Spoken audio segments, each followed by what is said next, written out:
আসলে ম্যাচ না যেতে 50 কোনো ভ্যালু থাকে না। আর উইকেটটা যেমন ছিল এখানে সেট ব্যাটসম্যানদেরই শেষ করতে হয় এই উইকেটে, কারণ উইকেটটা একটু স্টিকি ছিল, বল আসতেছিল না ব্যাটে। তো নতুন ব্যাটসম্যানদের জন্য এটা একটু টাফ, যেই হিটিং করা। তো আমার কাছে মনে হয় আমি যদি শেষ পর্যন্ত থাকতে পারতাম তাহলে হয়তো বা ম্যাচটা বের হয়ে যেত। তাহলে যে আপনি 17.1 ওভারে আউট হয়েছেন, যখন আপনি সেট তখন বাংলাদেশের হাতে অনেক ব্যাটসম্যানও ছিল। আপনি আউট হওয়ার পর আমরা দেখছি শামীম বা যারাই ছিলেন ওনারা কেউই আসলে ওইভাবে রান করতে পারেন। আপনার কি মনে হয় আপনার উইকেটটাই আসলে হচ্ছে বাংলাদেশ তখন মানে খুবই মানে সম্ভব হইতো যদি আপনি থাকতে পারতেন? আপনার কি মনে হয় উইকেটটাই আসলে বাংলাদেশের জন্য একটু ইয়ে হয়ে গেছিল? অবশ্যই আপনাকে যেটা বললাম যে এই উইকেটে সেট ব্যাটসম্যানদেরই শেষ করতে হয়, কারণ নতুন ব্যাটসম্যানদের যে হিটিং করাটা একটু ডিফিকাল্ট এই উইকেটে।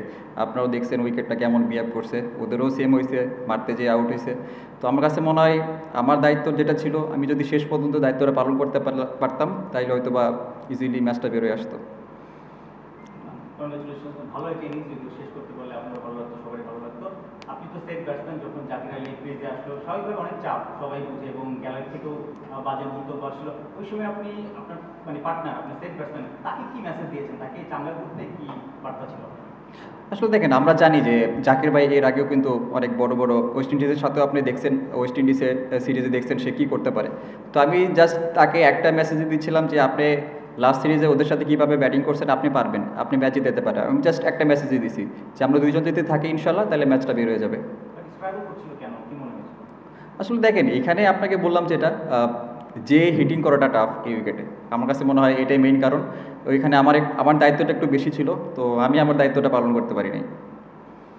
হ্যাঁ, যে হিট করা টাফ ছিল, একটা সময় এমন ইকুয়েশন ছিল যে আমরা হয়তো বা সিঙ্গেলস ডাবলস করে ক্লোজ করতে পারতাম এবং ব্যাটার না থাকাটা বড় সংখ্যার দাঁড়িয়ে গিয়েছিল। আমরা এটা যখন ভিডিও আউট হলো, যাকে আসলে অন্য 86 রান হয়ে গেছে আমাদের, আমরা কি যাকে যে জায়গাটা দেখলাম 13 বলে 8, মানে একটু স্লো খেলছিলেন, ওটা ইম্প্যাক্ট হয়েছিলেন। এবং এটা অ্যাড করবেন যে 150 যত উইকেটে কঠিন হোক, এটা কি এতটা বেশি কঠিন ছিল? কারণ উইকেটটা তো এত কঠিন মানে দেখে মনে হয় না। আসলে দেখেন, যে উইকেটই থাকুক না কেন, 150 এটা আসলে চেজেবল ছিল।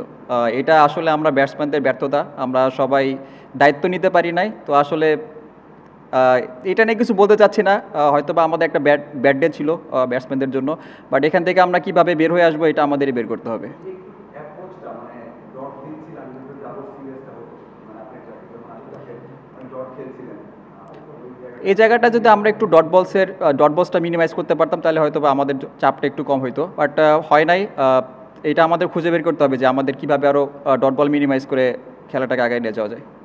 একটা যে শুধু ম্যাচ হারা বা রানটা করতে না পারার বিষয় না, মানে যেই ওয়েতে ব্যাটসম্যানরা স্ট্রাগল করতেছেন, আপনি হয়তো অনেক সময় টাইগার খেলে দেখতেছেন পাকিস্তানের সঙ্গে, সেখানে লাস্ট ম্যাচটায় বা আজকের ম্যাচটা তো মানে যাকে যেভাবে স্ট্রাগল করলেন বা অন্যান্য ব্যাটসম্যানরা যেভাবে স্ট্রাগল করলেন, সেইটা কি একটু অ্যালার্মিং কিনা? মানে ব্যাটসম্যানরা যেভাবে স্ট্রাগল করছে বা রান করার জন্য যে একটা ফার্স্ট পাস দেখা যায় উইকেটে, সেইটা কি একটু অ্যালার্মিং কিনা টিমের জন্য? বিশেষ করে মিডল অর্ডারে এটা একটু বেশি হচ্ছে। হয়তো বা আমাদের জন্য একটা খারাপ সময় যাচ্ছে, আমরা কনসিস্টেন্সি এভাবে ব্যাটসম্যানরা ক্লিক করতে পারতেছি না। তো আমাদের খুঁজে বের করতে হবে যে আমরা কীভাবে কনসিস্টেন্ট হতে পারি আরও, এবং কীভাবে এই মিডল ওভারগুলোতে আরও ডট বলসের সংখ্যা কমায় কীভাবে আরও স্ট্রাইক রোটেট করে খেলাটাকে বড় করতে পারি। তো এটাই আমাদের সবাই বসে খুঁজে বের করতে হবে সবাইকে। রঞ্জিত, এশিয়া কাপের কথা যদি বলি, পাকিস্তানের এগেইনস্টে 136, এই পার্টিকুলার এই দুইটা ম্যাচের যেগুলো আজকে 150 চেস করতে পারেনি, এই আমরা যে বড় দল হয়ে ওঠার পেছনে যে একটা ব্যাপার, আপনার বাঞ্চ অফ নিউ গাইজ খেলছেন অনেকদিন ধরে টি-20, বড় দল হয়ে ওঠার পেছনে একটা সেটব্যাক হিসেবে দেখেন কিনা যে এই ছোট ছোট টার্গেটগুলো আমরা চেস করতে পারছি না? হ্যাঁ, অবশ্যই কিছু কিছু ম্যাচ আছে যেগুলো আমাদের জেতা উচিত ছিল, আমরা করতে পারি নাই ব্যাটসম্যানদের ব্যর্থতা। আমাদের বলাররা কিন্তু অনেক দারুণ বোলিং করতেছে, প্রত্যেক সিরিজে দেবে এবং প্রত্যেক ম্যাচে দেখবেন তারা দারুণভাবে কাম ব্যাক করতেছে। তো আসলে এটা আমাদের ব্যাটসম্যানদের ব্যর্থতা। আর আমি এত ব্যর্থতাও দেখি না, কারণ দেখেন যে লাস্ট কয়েকটা সিরিজ, 3-4টা সিরিজ কিন্তু আমরা জিতছি। আমাদের হোমে বলেন অ্যাওয়েতে বলেন, আমরা কিন্তু টি-20তে সিরিজ জিতছি লাস্ট কয়েকটা সিরিজ। এখানে আমরা লুজ করলাম। এখান থেকে আমাদের পজিটিভ কিছু আছে এবং নেগেটিভ কিছু আছে। তো নেগেটিভ যে জিনিসগুলো আছে এগুলো নিয়ে কাজ করতে হবে, এবং এখান থেকে আমরা কুইকলি কীভাবে বেরিয়ে আসতে পারি, কারণ সামনে অনেক বড় বড় খেলা আছে, ওয়ার্ল্ড কাপের মতো খেলা আছে ওখানে। তো যত আমরা মিস্টেক কম করব তত আমাদের জন্য ভালো। Last two question. সাজিদ, আপনার বড় অনেক স্লোয়ার করছিল, কাটানো ছিল, স্লোয়ার শট বল। আপনার কি মনে হয় যে এটা কি আপনার পিক করতে কি মানে সমস্যা হয়েছে, অথবা পিক করতে যাচ্ছিল না, একটু দেরিতে পিক করেছে? আসলে উইকেটটা এমন ছিল, বল ব্যাটে আসতেছিল না, তো আমাদের কিছু ওয়েট করতে হয়েছে। মানে চেষ্টা করছে সবাই, আসলে সবাই দেখেন কেউ কিন্তু একদম আমরা সবাই কিন্তু রানের জন্য খেলি, যে কিভাবে রানটা বের করা যায়। বাট খারাপ দিন ছিল হয়তো বা এই জন্য বের করতে পারেনি, বাট উইকেটটা একটু স্ট্রিকি ছিল। আপনার ওদের ব্যাটিংও দেখছেন, যখন নিউ বলে ওরা ব্যাটিং করছে তখন কিন্তু রান করছে, কিন্তু বলটা যখন ওল্ড হয়েছে তখন কিন্তু উইকেটে গ্রিপ করছে এবং ওদের উইকেট ফল হয়েছে অনেক।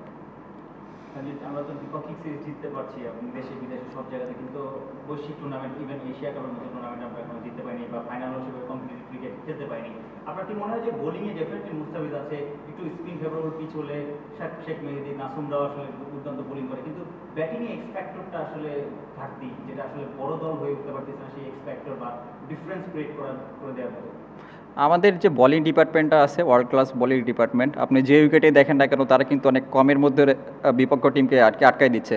তো এখন সব দায়িত্ব আমাদের ব্যাটসম্যানদের, যে তারা যেভাবে টিমকে হেল্প করতেছে, তারা যেভাবে টিমকে সামনের দিকে এগিয়ে নিয়ে যাচ্ছে, তো ব্যাটসম্যানদেরও আমাদের সবারই সমান দায়িত্ব আছে কীভাবে আমরা আমাদের ব্যাটিং ইউনিট হিসাবে আমরা আরও ভালো করতে পারি। যে মিস্টেকগুলো আমরা করতেছি এই মিস্টেকের সংখ্যা কীভাবে আমরা কমাতে পারি। আসলে আমরা যদি মিস্টেকের সংখ্যা কমাতে পারি তাহলে দেখবেন যে আমরা কিন্তু অনেক ক্লোজ ম্যাচ হারি, আপনার 10 রান 15 রান। তো আমরা যদি মিস্টেক আর একটু কম করতে পারি তাহলে হয়তো বা বড় ইভেন্টে এবং এশিয়া কাপের কথা যেটা বললেন, তাহলে আমরা ইজিলি মানে যে জিনিসগুলো চেস করতে পারতাম। মানে শুরু থেকে না হলেও আপনি যখন আউট হয়ে গেলেন 3 ওভারে 33 রান বাকি, ওই টাইমটাতে টিমের বিশ্বাসটা কেমন ছিল যে এই ম্যাচটাকে যেতে যাবে কিনা? মানে ওই সময় আপনাদের টিমের মধ্যে কেমন কথা হচ্ছিল বা আপনি রাগ আউটে ছিলেন তখন মনে হচ্ছিল যে জিততে পারবে? অবশ্যই দেখেন, তখনও কিন্তু জাকির ভাই ছিল, শামীম পাটোয়ারি ছিল, রিশাদ ছিল, সাকিব ছিল, সেও ভালো অনেক হিট করতে পারে। বিশ্বাস ছিল যে যে কোনো একটা দুইটা বাউন্ডারি আসলে হয়তো বা ম্যাচটা বের হয়ে যাবে, বাট আনফর্চুনেটলি হয় নাই।